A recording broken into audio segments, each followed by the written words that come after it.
So we're heading into storm season. So we're going to talk about storms, about preparing for storms, and about if you find yourself in a situation when you have a claim, some of the things that you should be doing and thinking about. Storm season in Australia runs from approximately October to April, and it impacts different areas depending on the peril. But obviously in southeast Queensland and most of the country, when you have summer, you have storms, summer storms, which bring hail, wind, rain, and your property is susceptible to damage. And then normally if you're in far north Queensland or if you're in WA, you're at risk of cyclone during that time. But in southeast Queensland, apparently we're also at risk of cyclones. Experienced my first cyclone this year. There you go. Bet you didn't think that was going to happen moving to Brisbane from Scotland. Some of the most significant weather events, obviously from an insurance perspective, occur during that period. And in recent years, we have been on quite a run of bad catastrophes. So obviously we had the 2022 floods. That's why we started Claims Hero, to help people. We saw our friends and family struggling. After that, I was looking at the stats where it was cost approximately $6 billion in insurance losses for the 2022 floods, and it had 242,000 claims lodged. So you can appreciate the industry comes under a lot of pressure. In 2023, we had the Christmas and New Year's storms, including a tornado for the Gold Coast, which was about 1.33 billion in losses. And then in 2023, ex-tropical cyclone Jasper in far north Queensland caused some flooding and a significant volume of claims. And then, as we were talking about, in 2025, the cyclone in southeast Queensland, which obviously caused significant damage across the Gold Coast and Brisbane, and also Hervey Bay, which had flooding. Not to mention in 2025, there was also flooding in many parts of the country. But it is this time of the year, it's a pretty consistent time of the year that this happens. So I think we want to talk about today is probably some of the ways that we can prepare, knowing that this is a period where events might happen and damage might happen to our properties. And then also talk a little bit about if a claim does happen or if you do need to make a claim, what are some of the things to be mindful of? The reality for a lot of people who were impacted by those events is that they may actually still be dealing with those claims as well. So if you suffer significant loss, or if the claim doesn't run to plan, they can obviously go for significant amounts of time. All right, so we might start with preparing for a storm, which is interesting because I'm asking a Scottish person how to prepare for a storm in Queensland, but it's probably the same no matter where you are in the world. Based on what you've seen, obviously you're seeing a number of claims when it comes to storms, floods, cyclones. What are some of the things you think about around this time of the year where you probably might be susceptible to damage? Well, just as you've touched on, this is storm season. It's no surprise. There's been many historical events. So I think just preparing now, instead of leaving it until it's coming on the weather. We're expecting whatever storm event it may be in the next few days, and then starting to panic. You could be doing a lot just now to make sure your property is ready for anything that comes its way storm-wise, whether it's surprise or not. So I would say just one of the most important things would be making sure maintenance is all up to date as it should be. So even things just making sure your gutters are clear, downpipes, everything's all working, the roof's all watertight, there's nothing obvious. Obviously you could do some of those checks yourself if you can, or get someone out to make sure all of that's up to scratch and functioning properly. Things like maybe not the property itself, but maybe if you've got big trees nearby, just making sure everything's all trimmed back as it should be and there's no obvious sort of risks on the maintenance side of things. Keep on top of that, so then you're not panicking last minute. So from a practical point, that would be my main piece of advice. Yeah, I think we kind of see it, particularly in Queensland as well. Like a storm can happen within 30 minutes and you might not necessarily get a warning that a storm's coming. So avoiding those little maintenance issues that you've been trying to get around to, or a tree that it might be overhanging the property, like right now you should be thinking about going and trying to get that dealt with. Because if you don't, like having a claim, whilst it's great to have insurance and be able to make a claim if damage happens, anyone who's gone through a claim, it's not a good experience and it can cause a whole heap of issues for you. So absolutely, I think having a look at your property and addressing any of those issues is what you should be doing. I think from my perspective, I also tend to think about, right now is a good time to think about your insurance cover. Yeah. And because a lot of people, and I see this time and time again, and And no matter how many times I talk to my friends and family, and when you don't have a claim, no one wants to really talk about it. But as soon as you have a claim, then you're reading your policy, and that's when panic starts to set in. So the couple of things I was thinking about was, one, think really hard about which insurer you have. And I know I talk about this a lot, but there is a really big difference in Australia around the insurer that you have and the experience you're going to get. And saving a couple of dollars on your insurance policy might be the most costly thing that you do. So you really need to understand your property and understand the risks that may be present there. So if you have a property where it's subject to flooding, well, then you want to make sure that you're going with an insurer and a policy that might have flood cover. Or if you're on the top of a hill and you might be very susceptible to, say, strong winds and storm, you obviously want to make sure that the wording in the policy around those different events is really strong. And I think what people don't sometimes understand is that policies in Australia, at least most of them for your home, are event-based policies. So what that means is you need an event to actually be covered for the damage that happens to your property. So that is like a storm or a flood or a fire. Yeah. If you don't have one of those and damage is sustained, it means that you might not necessarily be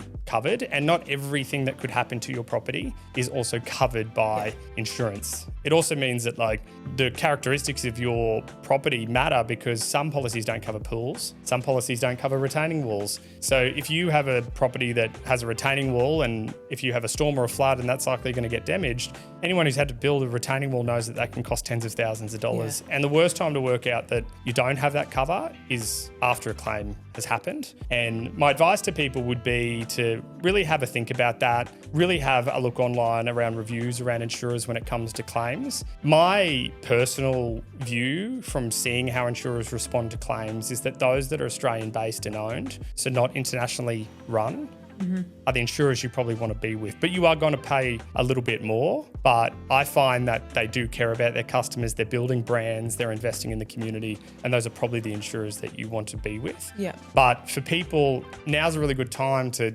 reach out to an insurance broker, to talk to them, to understand their insurance needs, and to make sure that they have that sufficient cover so that if a storm happens and you are damaged, you've got that confidence in the moment that it's happening, that it's like, hey, I've got insurance, I've got the cover sorted. One of the ones I did a video on recently, which I think is important as well, is your sums insured. Yes. And also your types of cover. So you want to make sure that you have a sufficient sum insured for building. So if you were to have a fire and you had to completely rebuild your property, you need to be thinking about, well, how much is that going to cost in today's rates? And most people would tell you over the last few years, it's probably going to cost you double of what it would have back then. And then from a contents perspective, appreciating that these policies are new for old. So it's not what would it cost you to go buy your contents from the secondhand store. It's what would it cost you to go and buy all of your contents again, new, if they were to be damaged, and making sure that your sum insured limits are sufficient, because so often when people have claims and things go wrong, people just assume that they're covered for the damage. Yep. Like, oh, this has happened, it's a storm, all my contents have been damaged and I'm covered. Well, the reality is you're not. You're covered up until that sum insured limit in most cases, and then you could be out of pocket significantly. Yeah. Or some people who they only work out they don't have contents insurance when a claim happens. And so it's too late. Can't stress enough that people need to really look at their insurance policy. And I think, like you say, they need to look at that now, because if you are put on notice that a cyclone's coming in 2 days, you can't then turn around to your insurer and go, oh, actually, could I get covered for whatever it is you're missing? So yeah, that's something to look at now. You're prepared for it, and like you say, you know your property, you know what it could be more at risk for. So definitely to get on it earlier. Yes, I think that's an important point around that embargo that happens when, say, a flood's coming, and we all know that as it gets closer, you can kind of tell that there's been sufficient rainfall that a flood's going to happen, particularly in a low-lying area. So like Brisbane, you kind of get a bit of a warning that it's going to flood. The insurers actually will put an embargo on new policies or changes to policies. So you do see some people where they've made the decision that, look, I don't want flood cover, I'm going to take the risk. And I can appreciate there's a whole heap of reasons for that, but you can't then decide 2 days out when a flood's about to happen, which a lot of people will panic at that point because, in theory, it's like, oh, it's fine, I'll self-insure until the flood's about to hit. You can't actually go take out a policy and you can't make changes because insurers obviously understand the risks, and they're not going to sell you a policy if in 2 days' time they know they're going to have to rebuild your home. So I think for those that might be doing going or going without insurance. It is really important though that embargo often only applies like a few days prior. So if you are seeing weather patterns or you're getting early communication that things might be heading in a bad direction, you need to also be thinking about getting that cover as soon as you possibly can and as far away from that event that might hit as possible, because you might be able to get cover, and therefore if something does happen, you will have at least some cover. I fully appreciate in Australia that we've got an affordability crisis around insurance, but I think that that's where an insurance broker can really work with people to understand, well, what are your circumstances and how can you amend those policies or change things so that it becomes affordable? Because at least from my perspective, when it comes to claims time, you're obviously better to have some cover than none at all. And you really need to obviously get that advice and make sure that it's in place prior to an event. The only other thing I would probably add to that, to be fair, is I always say to people, particularly if you know an event is coming, but even in general, the value of just taking a video, like walking around your property internally, taking a video, because if a flood happens and you have to remember all the content you had, it's very, very difficult. But also taking a video inside, taking a video outside, because a lot of the time later on at a claim time, there's a dispute about maintenance or pre-existing issues, and people don't naturally have a video or a photo to refer back to. So I think like even if it was like in your calendar, you set a certain date of the year where you go around and you take a video, and right now leading into storm season is a perfect time to do it. To go around, take a video, take photos, so that if something does happen, you can refer back to it. It's equally applicable to if your house gets broken into and your belongings stolen. Having a record or having something to refer back to is really important, because otherwise the insurer is going to say, hey, can we have receipts or can we have bank records? And we know that can be often difficult because we don't have them. We don't go around collecting those. So I think the videos are really important for a whole heap of reasons. So for the 5 minutes that it might take now, it can save you a whole heap of heartache later on. Now let's talk about if there's been a storm or an event or a flood. I think it's important to recognise that when that happens, particularly if it's a catastrophe, and a catastrophe doesn't need to be a flood. You know, in Brisbane, we've had hailstorms that can impact multiple suburbs, and that can cost the insurance industry billions of dollars. But I think what you have to remember in those moments is that the industry becomes under a lot of pressure.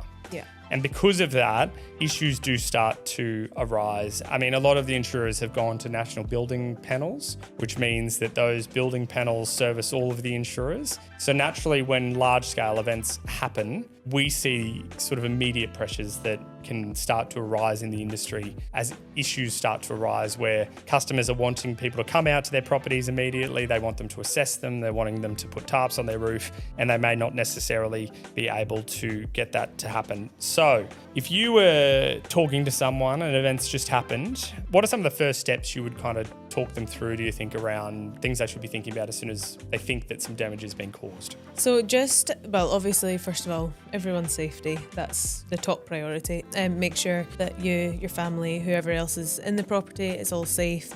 You're all in a safe area if that's needed. But going back to your point about taking the photos, the videos before the damage, I would also recommend going around taking the photos, videos of the damage that's caused, whether that has been caused and is no longer an active issue, if you like, or taking videos of that active issue. I think that's something that can be relied on a lot further down the road. It could be videos of the flood event or the weather outside or anything like that, or whether it's water coming into the property, just having that evidence there. So if it's safe to gather that, I would suggest just sort of getting on that right away. Yeah, I think that's right, because sometimes, if a flood's happened, the temptation is that you just want to start throwing things out because it's covered in mud or worse. But it's really important that, one, you obviously take that video, as you've said, so that you've got a record of this stuff being damaged, but also to lodge that claim as quick as possible, because you want to be getting the insurer's permission before starting that throw out process. And they're usually pretty pragmatic if it's a large scale event, but often they might want to send an assessor out. So I think when it comes to if a catastrophe has happened,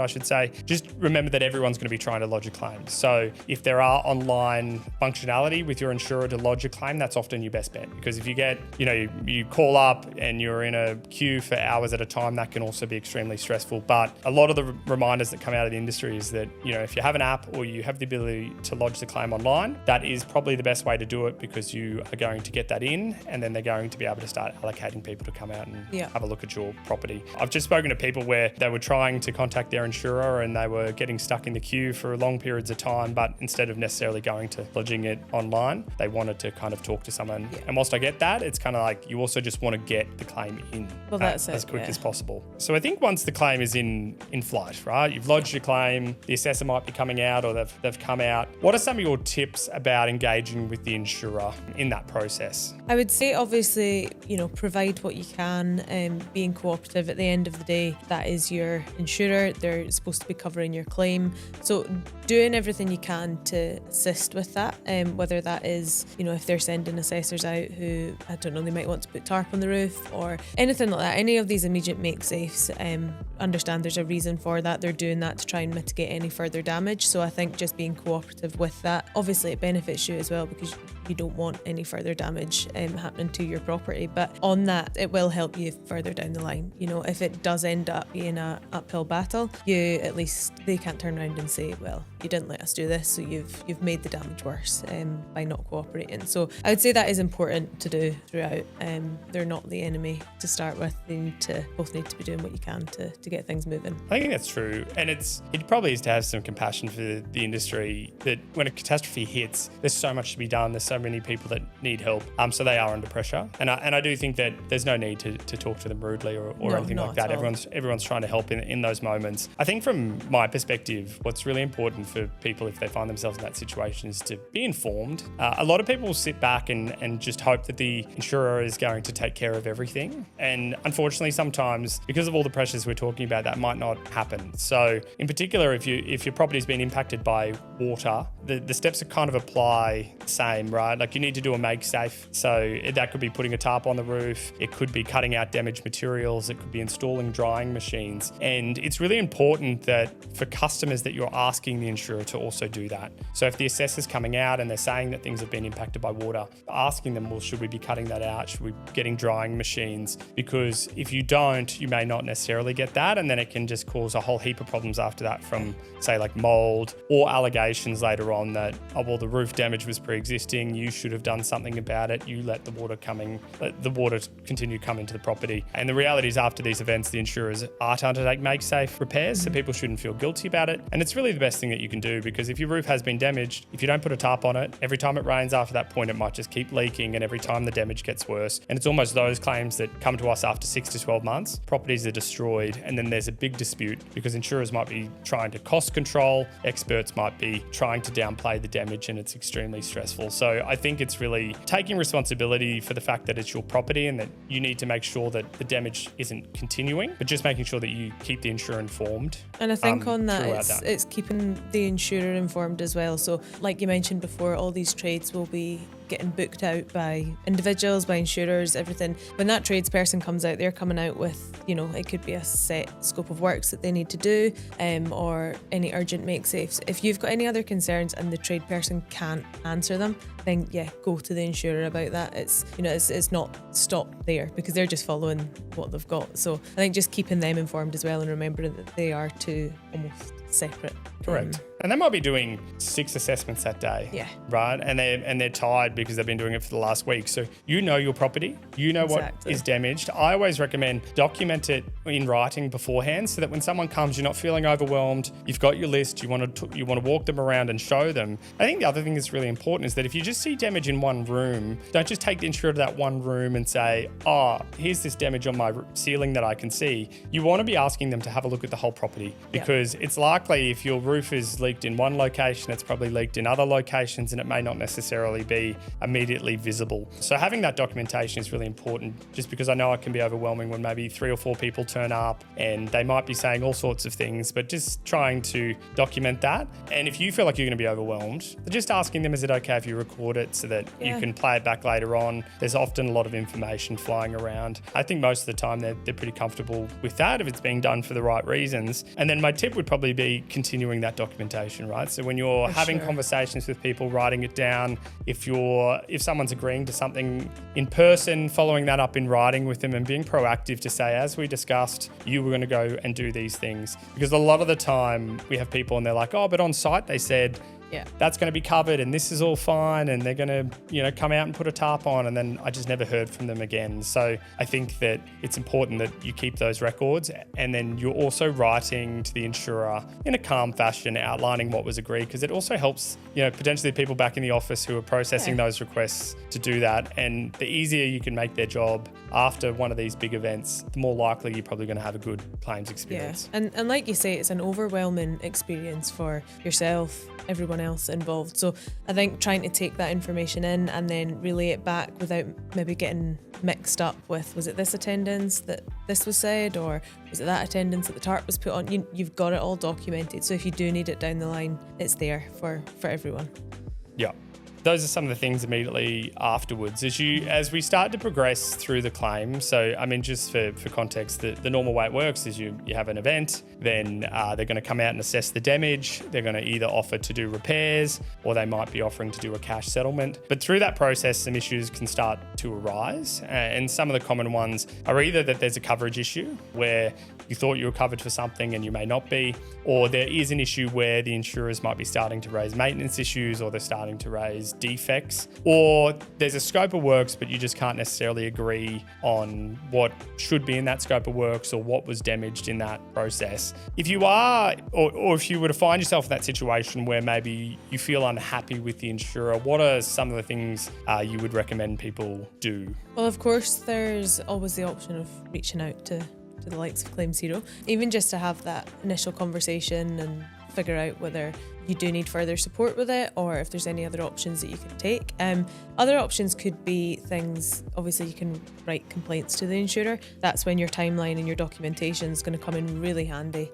Just to be able to lay it all out in a factual manner. This is what's happened, this is the current outcome, this is why I'm not happy, and what you would like to see from it. So you could write that complaint to them. Obviously they can then go into their internal complaints department and they'll be able to provide a response. They'll have a team that review all their documents. But I think something else that's almost forgotten about or unknown, I guess, is that you don't need to just rely on what the insurer has. So yep, they've maybe sent out builders or whatever trades it may be, and they'll assess the property, assess the damage, create the scope of works, and obviously a value for that, so the quote that it's going to cost, whether that's a cash settlement or whether they're willing to do the repairs. But you can get your independent trades out to come and also assess the damage, provide their own independent quotes, and you can send that to the insurer as well, whether that's part of a complaint or not, to say, yep, I appreciate you've got these people out to look, however, I'm not happy for whatever reason that may be. Here's an alternative scope, this is why. You don't need to just go with what the insurer has provided, is basically one point that I think a lot of people are unaware of. That's right. It's really important to understand if an insurer is saying that there's a maintenance issue and that they're going to cash settle your claim, the insurer has to pay you what it will cost you to get the work done. And these insurers have national builder panels, they have agreed rates, they have very, very low rates often for getting the repairs done. And therefore, if you were to just accept the offer put forward by the insurer, it often means when you actually go to get the works done, you're not going to have enough. So I think if the insurer is electing to cash settle, you really have to get your own quotes from people who will actually do the work so that you can understand, well, what is it actually going to cost you to get that work done? And then the other thing, that when the insurer's electing to cash settle, you lose the lifetime guarantee on works that the insurer provides, which is that, if they send their trades out and there's an issue that arises because of the quality of the works, the insurer is liable for rectifying that. So if they're electing to cash settle, that then becomes your responsibility. And when you go to AFCA, they award what's called a contingency, which is often a percentage, which might be between 5 and 20% on top of the quotes, which account for that transferred risk. And sometimes anyone who's done a renovation knows that as you go through the rebuild process, that expenses pop up and costs increase. So it's important important that when you're getting a cash settlement from the insurer that you really do understand the costs and that you're putting that to them and asking them to pay that. Now, far too often they push back on that really quickly and consumers will get bullied or they'll feel intimidated to cash settle on what the insurer is offering. And I think that is definitely not something that you should worry about. They should go to AFCA and they should be explaining to AFCA that, look, they weren't willing to do the repairs. They're trying to cash settle me. Here are my quotes. What's important is that it's like for like, so it's you're putting the house back the way it was, and that's what the quotes need to cover off. But if that is the case and that is what it's going to cost you, don't be put off if the insurer is saying that's excessive, because often they're comparing that to their own rates that they get. So it's not excessive on the normal market, but sure, it's excessive to an insurer when you've got such cheap rates with your suppliers. Because you see some of those rates and you think, wow, like if that's the cost of it, give me their contact details, because I'm not finding anyone at that rate. So yeah, it's definitely important to look at those as well. I think we've come across some before where the scope of works in the quote say it was a flooring and they've quoted for the wrong type of wood, or so just to be able to look at that and understand it as best you can. And I guess that's why you get your independent quotes as well, is because you might not be a builder or whatever trade it may be. So it's definitely important to get that. Yeah, that's right. And I think, look, one of the dodgy practices we see, I call it dodgy because I believe it's dodgy, where they redact the individual line item prices for things. So when they give the quote to someone, they've redacted all those individual prices, and then they go to the customer, well, here's 20 grand, are you happy with that? And when customers say, oh, could I have that unredacted, they'll raise a whole range of excuses, like, that's commercially sensitive, or all of it's rubbish, right? Like, they are to provide you the line by line rates, because I always say it to be like, if you went to the grocery store and you had a trolley full and the person just scanned it all and just gave you the total, you wouldn't know if the individual items are reasonable. And the same applies to this. And if your insurer is doing that, just go to AFCA. Like, it's ridiculous. If I was talking to the industry, I'd be like, stop doing that practice. It's unconscionable. Yeah. And the reason they're doing it is because it reduces disputes for them, because then people will go through it and go, well, that line item doesn't make sense because that's way too cheap. And the truth is, I've seen it when it becomes unredacted and there's $0 against things, or you start to see, to your point that you sort of alluded to earlier, that there's provisional sums where they don't know what tiles you have. So we're just allowing this arbitrary $30 a square metre. But it's once you see that, you go, well, no, I actually have premium tiles, and you can start to tell that it's not right. It's ridiculous that that's even done, though, because at the end of the day, it's your claim. So if you're to make an informed decision, how are you to do that when you have half the information? You're entitled to all the documents. You're entitled to know everything and how they're coming to that figure. Why should it be redacted at all, ever? I would say to anyone in the industry who's doing that practice, it's like, if that was your mother, who knows nothing about building or insurance, would you feel good redacting that and sending it to them? It's an unconscionable practice that the industry needs to put behind them, but it seems as though it is still going very strong. But I know in some of the regulatory changes in the parliamentary inquiries, they're recommending those changes. So hopefully in the revised code, it kind of requires that they have to do that, because that practice really needs to stop. One of the things I want to quickly touch on was obviously pre-existing issues and defects comes up a fair bit. What are like some of your tips, I guess, if the insurer is raising these issues? How should people potentially approach that? Well, I guess, first of all, as we discussed earlier, if you do have any evidence, whether that be invoices or anything from trades who have come out to do maintenance works, whether it's pictures, anything like that you have, definitely put that forward to show, actually, no, the roof wasn't in this condition, or the gutters were clear, or whatever it may be. So I'd say that's one of the most important things, and it's something that I feel we've used a lot. If there is that evidence there, it has helped push on a claim a lot further, and the insurer to kind of go, oh, okay, fair enough, it maybe wasn't a maintenance issue.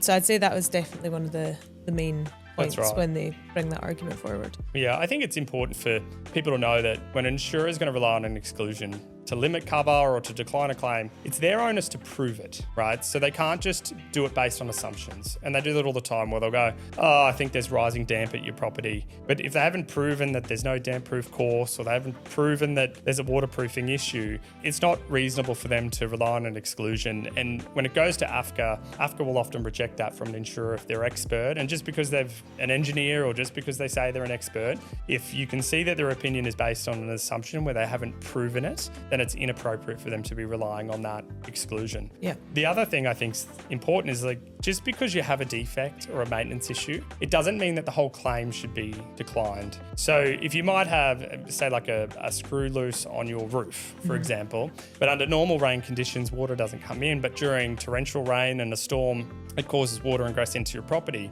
Well, the insurer's not liable for rectifying the screw that was loose, but they are liable usually for the damage that's caused by the water that got in as a result of the storm. So if the insurer is just doing a blanket decline, that's probably a red flag that they may not be looking at it appropriately, and you should be challenging them to explain to you how, if it was a screw being loose, how did water get into my property? Because under normal conditions, a screw can't produce water, so therefore the screw itself is not the proximate cause of the damage internally.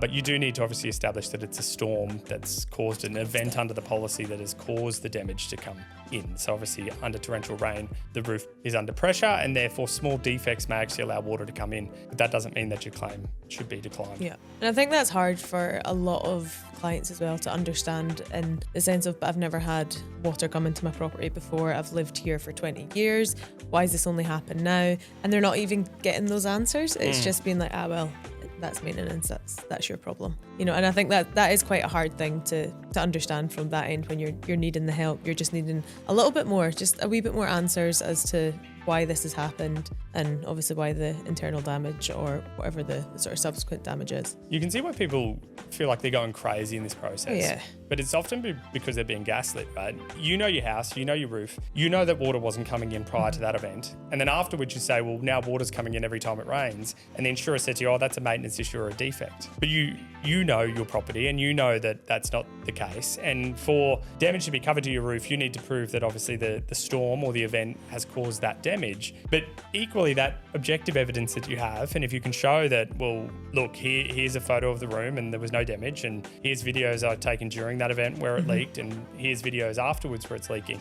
That often is enough to show that, there was an event, now damage has been sustained. And then it goes back to what we were talking about. The insurer actually has to then prove that it was a maintenance of pre-existing issue, which often they can't, because it is just based on assumptions, or often it's because it's actually the wrong specialist who's reviewing it in the first place and commenting on things that they shouldn't be. I think the only other thing is obviously complaining is correct, and going to AFCA. So people shouldn't be scared of AFCA. AFCA is a free service for consumers. You can make a complaint to AFCA. It costs you nothing to do that. And if you go through that process and AFCA find in your favour, it's binding on the insurer if you accept the determination. So it's just really important, if you're going to go through that process, that, as we've discussed, get your evidence in place. Get, if you can, other evidence from experts to support what you're saying, because in front of AFCA, they're weighing up the evidence. So it's really, really important. And then I think that probably is the one that, if you feel like the insurer is not listening to you, or if you feel like you're trying to explain to them and you're getting the same answer over and over, it probably is time to look at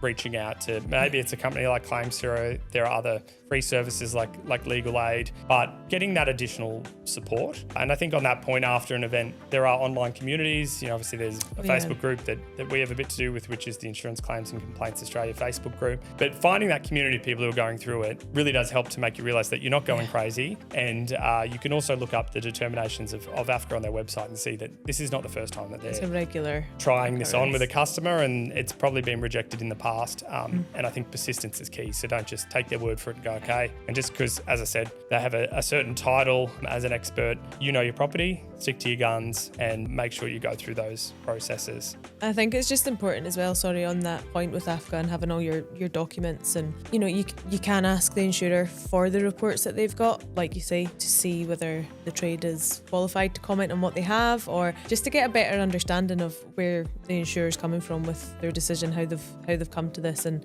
that's your claim. So ask them for these reports and things that they've gathered too. Yeah, correct. I think if an insurer is ever telling you you're not entitled to a report or a piece of information related to your claim, red flag, and you should be going to AFCA and you should be complaining and asking for that information to be provided. Because if it's relevant to a decision, there's a whole heap of regulatory obligations, including the General Insurance Code of Practice or the Privacy Act, which does give customers the right to that information when they have a claim. And it's so valuable because the amount of time you might get one of those reports, or you might get file notes and it explains to you why the insurer insurer's been acting a certain way, or it shows that something's not as clear cut as they might be making out. So I think if the insurer is trying to resist giving you information, well, it's probably a red flag, and I would say that you're probably on the right track and you should keep pushing. All right, well, I think finally, is there, from a storm claim or a claim that you've been involved in, is there one that kind of comes to mind for you in terms of a unique situation or something that you've either been shocked by or learnt something from? I think shocked by,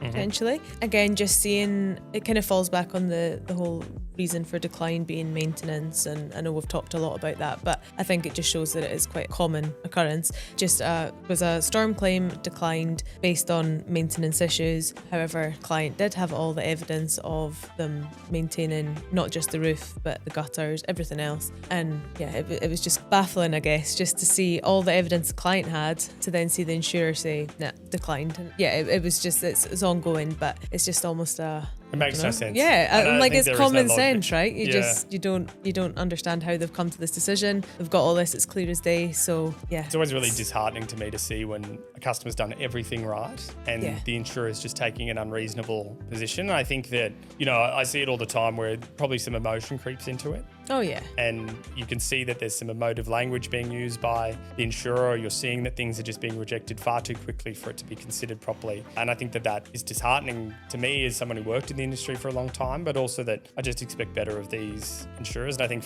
if you're a claims manager and you're frustrated by a customer, it might be time to put your hand up and say to your leader, maybe this claim should be given to someone else, just so that, I think that and I have to remind myself of our clients as well, because they're in terrible situations. And when people are in those terrible situations, I think you have to have some empathy towards the situation that they find themselves in. And when you do it day in, day out, I can appreciate you can get tired and that empathy fatigue kicks in. But just remember that if they're asking for something, they're doing it because there's a genuine reason for it. They're in a difficult situation. And if you're finding that you're getting frustrated by it, or you're not necessarily engaging particularly well with that customer, I think it's time to get someone else involved, because that circuit breaker can be good for everyone involved in it. And I think they wouldn't get to us half the time if that was the case. No, I think so. And I think you're right as well in saying, these claims handlers may deal with these situations day in, day out, but the client who's dealing, this isn't their full-time job, or it shouldn't be. Don't get me wrong, sometimes it ends up becoming their full-time job of handling their claim, but they're still having to navigate their new life that they're having to live in at the moment, whilst still working, looking after their kids if that's the case. Whatever the circumstances may be, they're not asking this just to fill in the time. They need the help. Yeah, that's right. I think for me, there's so many. There was plenty of flood ones that were really frustrating to be involved in, because, water's gone through the property and then the house is full of mold, and then they're saying, oh no, that mold is pre-existing. But the reality is that there's a flood that has gone through, and water has damaged all those materials, and through that process the insurer hasn't done a make safe, they haven't installed dryers, they haven't put dehumidifiers on, and when you tell a customer that's what they should have done, they're shocked by it. And I think that for insurers, it's like they need to do better at responding to those things so it doesn't happen. Or it's the one where a tree hits the roof and then they decide there's a maintenance issue with the roof that's letting in the water, and then they decide to investigate it, or they decide to do a fraud investigation, but that whole time they forget to put a tarp on the roof. So for insurers that are going through those processes, it's like customers don't know any better, and it's like if you're investigating it or you're trying to decide, for God's sake, put a tarp on that roof and just stop the damage from getting worse. Because those ones where it's 6 to 12 months and then we're arguing about who's liable for the mold, it's like, well, at the end of the day, the insurer's the informed one when it happened. You have an obligation to do a make safe. So please just do that. And then if you have a dispute 6 months later, at least we're just dealing with a smaller amount of damage. And it's not where you end up in this scenario in front of AFCA where for someone it's their financial futures on the line going to an ombudsman's decision versus a dispute that could otherwise be about reasonably small damage and not as stressful for consumers. Yeah, and I think coming to that realisation for the clients as well sometimes is they know what they've been telling the insurer from the start. They know themselves, like you say, they know their property, they know what should be happening. But then almost seeing it written down, whether it's in the form of a report or the insurer finally acknowledging that they should have done something 2 years earlier, that's really difficult for a client to then actually internally process. Like, I have been telling you this for 2 years and you've let it go on this long, and actually turns out I was right 2 years ago had you just done whatever that may be. So I think that's quite tricky as well, just to to sort of handle that and go through that with a client. Correct. We're sort of at the end of this, but from your perspective, like a final takeaway around storms, claims, if you could tell customers or leave them with one thing to kind of remember during these times. I'll start with mine to give you a bit of a break. Okay. Mine is actually that when you go through a claim that is gone on for a long time, the stress and anxiety of that is severe. And I think when you might know your home and you're raising issues and you're doing it in all the right ways and an insurer is just dismissing it, or they're saying you don't know what you're talking about, or they're gaslighting you, that has a significant impact on your mental health. And I think that if you're going through something like that, getting that mental health support, and often insurers have counselling services, or otherwise going and talking to your GP and getting a referral for mental health support is really important. Because I think that a lot of the time the claim can be resolved, but the trauma that's caused by it lasts a lot longer. And I think for a lot of people, they do need that support. And I think talking to someone, obviously about your claim is great, but also looking after your mental health and appreciating that when you're taking this fight on for your family, and it's often one person in the family that's doing that and it can be all consuming, that you also need some support during that process. And if you are struggling, it's also to let the insurer know that you are struggling, because there's a lot of people out there that are stoic and they're like, I don't want to tell the insurer because they'll use that against me. But there are a lot of obligations that apply to them once they know that you're vulnerable and that you're going through something. So I think it's important that you are communicating that to the insurer, but also getting help with that, because I think this can be a really tough battle and you've got to have resilience and you've got to stick it out. And the reality is, for you to be able to do that, you need to look after your mental health. So it's not even really a claim thing as much as it is something for life. And I think that for a lot of consumers, they just really need to take that seriously and also to appreciate that what's happened to them has happened to a lot of people, and there's communities out there they can talk to, but to get some help with that, because it'll probably help them have the clarity to work through the things that the insurer is throwing at them. Yeah, definitely. I think I would say, just sort of back to what we've talked about before, is just prepare. So whether that's the practicalities of physically preparing your home, making sure it's all maintained and almost ready for storm season, if you like, and also understanding your policy, what you're covered for, event specific, you're sum insured. I would say get on that now before we sort of get into storm season anymore. I've got a question for you about storms. So thinking about the clients who are maybe still dealing with their claims from potentially Cyclone Alfred, their homes might still be covered with tarp or any other of these make safe. We're now coming into storm season, so what should these clients be thinking about doing for preparing their homes as best they can whilst their claim's ongoing? Yeah, so I think it's amazing how many people come to us where a claim's ongoing and a make safe still hasn't been completed on their roof. So I always think it's a good time to put the insurer on notice that you would like them to do a make safe on your roof, because you might be disputing about, well, who is liable for this roof damage? But the reality is, putting a tarp on, the insurer is liable for doing that. Or sometimes the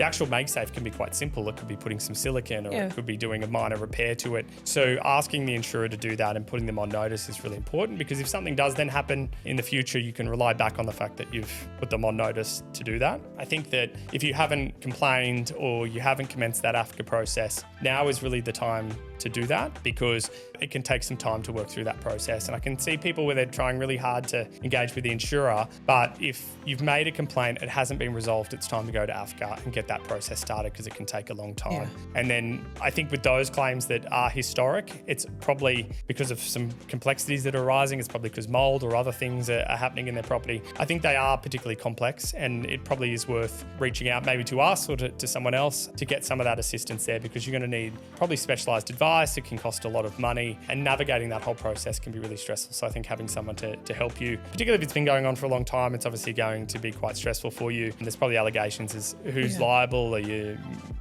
insurer might be alleging they're causing more damage. So it's time to get that assistance and to get that help, because unfortunately, the longer they go on, they often don't get simpler. So if you need that help or intervention, I would just encourage people to do it straight away.